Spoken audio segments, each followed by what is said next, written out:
שאלו אותי שאלה, האמת שלא נתתי תשובה עדיין. לגבי קטן, שמתעטף בציצית, בטלית, האם צריך ללמד אותו שיברך או לא? מה השאלה? לכאורה צריך לחנך אותו במצוות. מה שאתה מברך, גם הוא צריך לברך. אבל עלתה לי השאלה, אולי בגלל שהטלית שהוא לובש אותה היא קטנה מדי עבור גדול, וגדול לא יוכל לברך עליה, אז איך הקטן יברך עליה? טלית קטן. שאל אותי מלמד בתלמוד תורה, אם לחנך את הילדים, לברך על הטלית.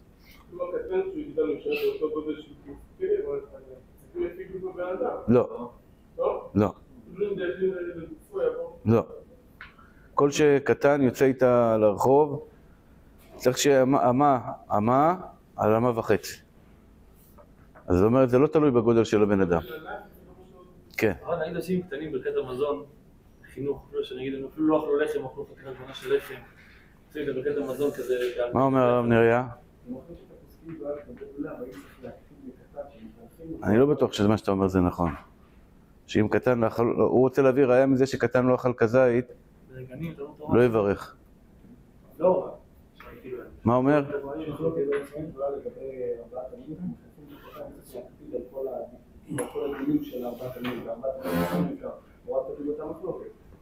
מה המסקנה שם?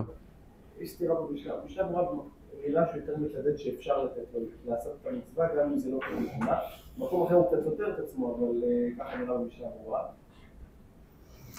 אני יודע שהרב עובדיה היה נותן לקטנים לברך על כל חתיכה וחתיכה שהיה נותן להם לאכול. היה נותן לו חתיכה, תברך שהכל. בורא פרי העץ. להרגיל אותו, לא? בסדר, אבל אז גם פה תגיד שהוא לא מוזר על הטיסה. נראה לי שכן צריך לברך, אבל אני צריך עדיין ככה... הבנתם את השאלה? בלי תורה רב נוהגים לברך. איך? כל בלי תורה נוהגים לברך. נוהגים לברך? מצווה ציצית. נכון, עכשיו אני נזכר, כן, ככה באמת היינו ילדים, היינו מברכים על מצווה ציצית. מגן, לא עושים את זה. כן, המנהג הוא פשוט כן לברך. יפה. טוב, אדם שהטלית נפלה לו מהגוף.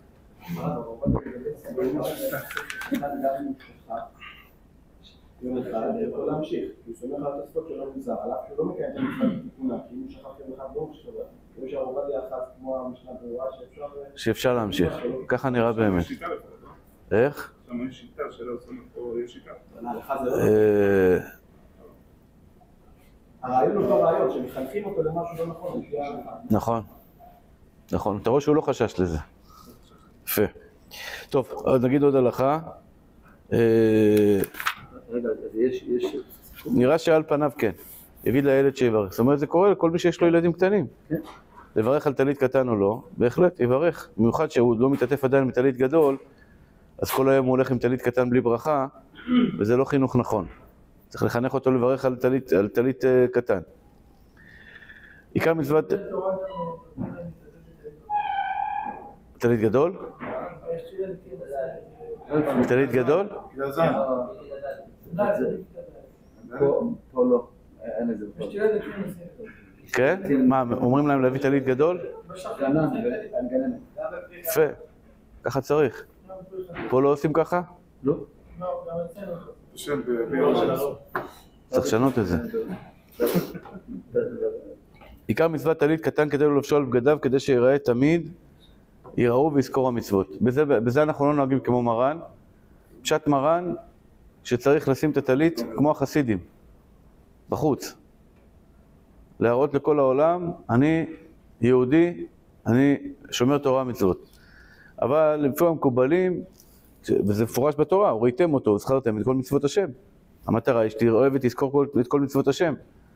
אבל בגלל שרבנו הארי כותב שאור מקיף, יש בזה כל מיני סודות שצריך, מה שנקרא, לחסות את האור המקיף, רק טלית גדול צריך להיות מגולה, אנחנו בזה נוהגים כמו מרן, אף על פי שזה לכאורה מחלוקת, והיינו צריכים בין הפשט בין הפשטנים למקובלים, ואנחנו צריכים ללכת אחרי מרן.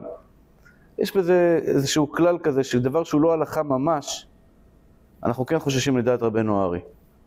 אתם מבינים? המרן אומר טלית בחוץ, לפחות ציציות בחוץ, והרבנו הארי אומר ציציות בפנים. איך הספרדים צריכים לנהוג? לפי מרן, מחלוקת בין המקובלים לבין הפשטנים, ידוע, רדב"ז ועוד אחרונים שאומרים שהולכים לפי הפשטנים. אז פה באמת מנהג הספרדים לא ככה. ישאל השואל, האם אני רוצה להתחזק ולשים ציציות בחוץ? הרב עובדיה אומר שישים. אם זה מוסיף לו ביראת שמיים. האור לציון אומר לא ישים. מנהג רבותינו לא ישים, אבל אפשר להקל ככה מנהג גם פשוט בכל הישיבות, ששמים ציציות בחוץ, ועד רבה. אם אתה... שלהקפיד על הקשר שישאר בפנים והחוקים שהוא... זה לא שמעתי. מי אמר את זה? ככה בישיבה אמרו לנו בספרדים, זה קשר בשביל בפנים. הרוב מקיף מגיע לפה. מבחינת הקבלה, שמע זה יופי. טוב, הנה יש לנו פה מקובל אלוקי שאומר שהאור המקיף מגיע רק עד הקשרים ולא מגיע עד לציציות. זה יכול להיות, זה ההמצאה של ראשי ישיבות, יש שם המצאות חזקות. אני לא בטוח, אני לא 100%, יכול להיות שיש מישהו שאומר את זה, אבל מה החילוק, ציציות או קשרים? אבל בכל מקום, בין לאמור, ובלבד שיכוון ליבו לאבינו שבשמיים, יום טוב ומבורך לכולם.